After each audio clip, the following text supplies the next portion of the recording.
আসসালামু আলাইকুম বন্ধুরা, যদি এখনও তোমাদের চ্যানেল মনিটাইজেশন না হয়ে থাকে তাহলে আজকের এই আপডেটটা একরকম তোমাদের জন্য খারাপ খবর। কারণ ইউটিউব চ্যানেল মনিটাইজ করার যে শর্ত ছিল সেটাকে আরও কঠিন করে দিয়েছে ইউটিউব। ফলে এখন ইউটিউব চ্যানেল মনিটাইজ করানো আগের চেয়ে আরও বেশি কঠিন হবে। চলুন দেখে নিই সম্প্রতিকালে ইউটিউব কি আপডেট নিয়ে এসেছে। ইউটিউব তাদের অফিসিয়াল গাইডলাইনেও এই আপডেটটা উল্লেখ করেছে, অর্থাৎ এই আপডেট এখন থেকেই সবার জন্য কার্যকর। তবে মূল ভিডিওতে যাওয়ার আগে অবশ্যই ভিডিওতে একটা লাইক দিও এবং চ্যানেলটি সাবস্ক্রাইব করে রেখো, কারণ এমন তথ্যবহুল ভিডিও আমি এখন থেকে সব সময় নিয়ে আসব। আমি আমার ফোনে ইউটিউবের অফিসিয়াল গাইডলাইনের পেজ খুলে রেখেছি, সেখানে ইউটিউব কি আপডেট নিয়ে এসেছে সেটা এখন আপনাদের মাঝে আলোচনা করব। সেখানে বলা হয়েছে আগে ইউটিউব চ্যানেল মনিটাইজেশনের জন্য 1000 সাবস্ক্রাইবার লাগতো, সেটা লং ভিডিও হোক বা শর্ট ভিডিওর মাধ্যমে মনিটাইজেশন হোক, দুই ক্ষেত্রেই। যদি লং ভিডিওর মাধ্যমে মনিটাইজ করতে চাইতে তাহলে 1000 সাবস্ক্রাইবারের পাশাপাশি গত 365 দিনের মধ্যে 4000 ঘন্টা পাবলিক ওয়াচ টাইম পূরণ করতে হতো। আর যদি শর্টসের মাধ্যমে মনিটাইজ করতে চাইতে তাহলে গত 90 দিনের মধ্যে 10 মিলিয়ন শর্টস ভিউ পূরণ করতে হতো। এছাড়াও আরও কিছু শর্ত ছিল, যেমন 2 স্টেপ ভেরিফিকেশন চালু থাকতে হবে, অ্যাডভান্স ফিচার এনাবেল থাকতে হবে, চ্যানেলে কোনো অ্যাক্টিভ কমিউনিটি গাইডলাইন স্ট্রাইক থাকা যাবে না।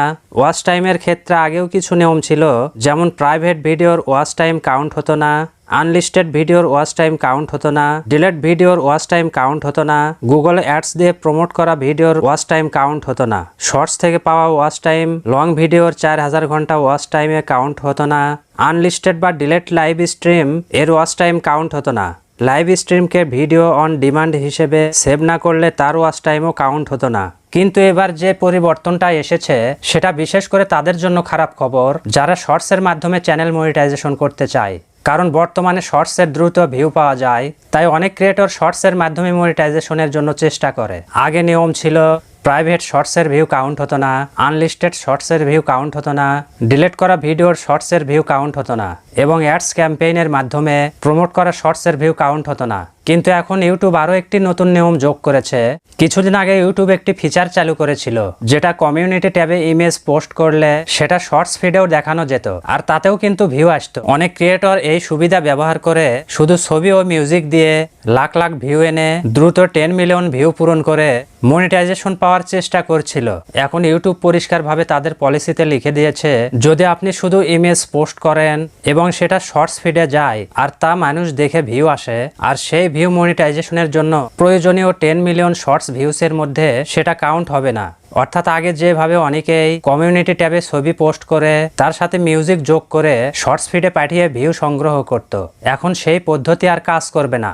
এখন ইউটিউব চ্যানেল মনিটাইজেশনের জন্য শুধুমাত্র আপনার অরিজিনাল পাবলিক শর্টস ভিডিওগুলোর ভিউ কাউন্ট হবে। আপনি ইমেজ পোস্ট করতে পারবেন, সেটা শর্টস ফিডে যেতেও পারে এবং তা মানুষ দেখতেও পারে, আর সেখান থেকে ভিউসও আসতে পারে, কিন্তু সেই ভিউ মনিটাইজেশন ক্রাইটেরিয়াতে একদমই ধরা হবে না। তাই যদি আপনি শর্টস মনিটাইজেশনের জন্য কাজ করেন তাহলে অবশ্যই অরিজিনাল পাবলিক শর্টস ভিডিও তৈরি করার উপর গুরুত্ব দিন।